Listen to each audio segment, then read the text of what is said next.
سلام به همه و خیلی خوش اومدید. تا حالا به این فکر کردین که چطور میشه از این همه سر و صدایی که در مورد هوش مصنوعی هست واقعاً توی زندگی روزمره‌مون استفاده کنیم؟ خب، امروز دقیقاً قراره همین کارو بکنیم و ببینیم چطور میتونیم این تکنولوژی رو به یه دستیار خلاق و کاربردی برای خودمون تبدیل کنیم.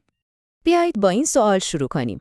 تا حالا شده آرزو کنید یه همکار خلاق داشتید که هیچ وقت خسته نمیشه و همیشه پر از ایده های جدیده؟ چه بخواید برای یه پروژه جدید ایده پردازی کنید و چه از شر کارهای تکراری خلاص بشید، همه ما گاهی یه کمک لازم داریم. امروز میخوایم ببینیم هوش مصنوعی چطور میتونه دقیقاً همون شریک خلاق و خستگی ناپذیری باشه که همیشه دنبالش بودیم. بسیار خوب، بخش اول، هوش مصنوعی فراتر از تخیل.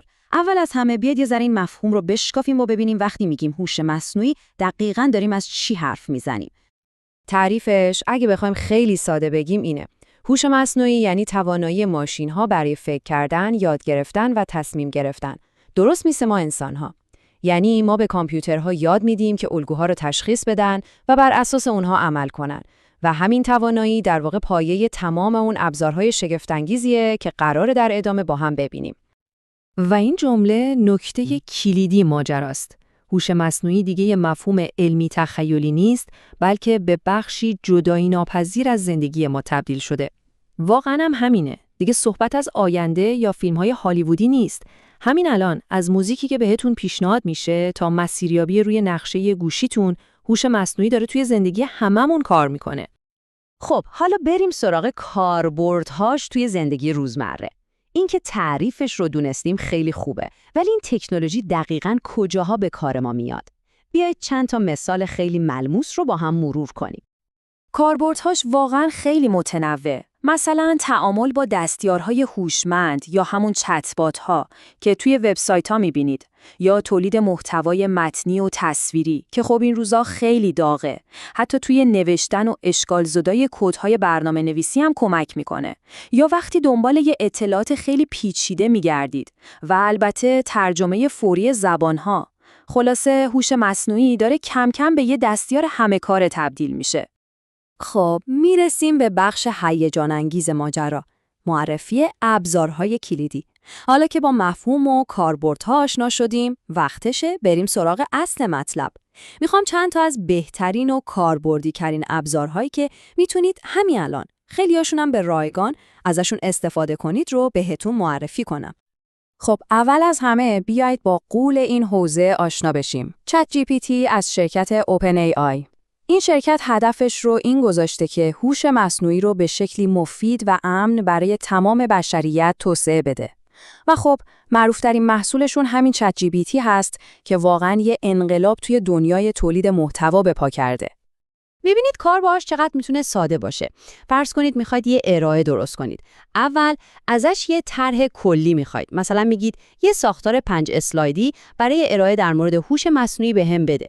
بعد ازش میخواید که براتون چند تا عنوان جذاب پیشنهاد بده تا مخاطب رو جذب کنه و در آخر حتی میتونید برای ایده پردازی تصویری هم ازش کمک بگیرید. یعنی واقعاً یه دستیار محتوای تمام عیاره. ابزار بعدی مایکروسافت کوپایلوت هست. این دستیار پیشرفته یه فرق اساسی با بقیه داره. رویکرد مایکروسافت اینه که به جای اینکه شما برید سراغ هوش مصنوعی، اون هوش مصنوعی رو بیاره توی دل ابزارهایی که شما همین الان دارید ازشون استفاده می‌کنید، مثل ویندوز یا مرورگرتون. و این یعنی کوپایلوت در واقع 2 تا نقش کلیدی بازی میکنه. از یه طرف توی مرورگر بینگ شریک جستجوی هوشمند شماست، چون به اینترنت وصله، همیشه جدیدترین اطلاعات رو در اختیارتون میذاره. از طرف دیگه توی خود ویندوز دستیار سیستم عامل شماست، یعنی میتونه بهتون توی کارهای سیستمی کمک کنه، مثلا تنظیمات رو عوض کنه یا یه فایلی رو براتون پیدا کنه. خب، ابزار بعدی برای اوناییه که یکم کنجکاوترن و دوست دارن خودشون دست به کار بشن. Open AI Playground. اگه دوست دارید ببینید پشت پرده این مدل‌های هوش مصنوعی چه خبره و مستقیم باهاشون کار کنید، اینجا دقیقاً برای شما ساخته شده. اسمش روشه، یه زمین بازی برای آزمایش کردن و کشف قابلیت‌های واقعی این مدل‌ها. توی پلیگراوند دقیقاً چه کارهایی میتونید بکنید؟ خب، میتونید مستقیم با مدل‌های قدرتمندی مثل GPT-4 کار کنید و جواب فوری بگیرید. مهمتر از اون، میتونید پارامترها رو دستکاری کنید. مثلا بهش بگید خلاقیتش رو بیشتر کنه یا جوابش رو کوتاه‌تر بده. اینجا کنترل کامل دست شماست و بهترین راه برای اینکه بفهمید این تکنولوژی واقعاً چطور کار میکنه. و خب، میرسیم به ابزارهایی که موانع زبانی رو برای ما میشکنن. اینجا 2 تا انتخاب اصلی داریم. از یه طرف گوگل ترنسلیت رو داریم که برای استفاده های روزمره عالیه. کاملا رایگانه، بیشتر از 100 تا زبان رو پشتیبانی میکنه. اما اگه نیازتون تخصصی تره، مثلا برای کسب و کارتون، آمازون ترنسلیت گزینه بهتریه. چون برای ترجمه های با کیفیت و حرفه‌ای ساخته شده. خب، حالا که چند تا ابزار مهم رو شناختیم، میرسیم به سوال اصلی. کدوم یکی برای شما مناسب تره؟ بیایید توی اسلاید بعدی یه جمع‌بندی سریع و کاربردی داشته باشیم تا بتونید راحت‌تر تصمیم بگیرید. این جدول یه جورایی یه راهنمای سریعه. خلاصه بگم، اگه کارتون خلق محتواست، نویسنده‌اید، بازاریابید یا دانشجو، چت جی پی تی بهترین انتخابه. اگه برنامه‌نویس هستید یا دنبال جواب‌های بروز و دقیق از اینترنت می‌گردید، کوپایلت مثل یه دستیار هوشمند کنارتونه. اگه میخواید اندیختر بشید و با خود مدل‌ها کار کنید، پلیگراوند جای شماست. و خب، برای شکستن سد زبان هم که ابزارهای ترجمه هستن. بسیار خوب، رسیدیم به بخش آخر، نگاهی به آینده. تا اینجا ابزارها رو شناختیم. حالا بیایید یه قدم بریم عقب‌تر و با یه نگاه کلی‌تر بحث امروزمون رو جمع‌بندی کنیم. من واقعاً این تشبیه رو دوست دارم. هوش مصنوعی رو مثل ماشینی در نظر بگیرید که نه تنها فکر میکنه، بلکه یه جعبه ابزار تخصصی هم همراهش داره تا کارهای پیچیده ما رو با سرعتی باور نکردنی انجام بده. این فوق‌العاده است.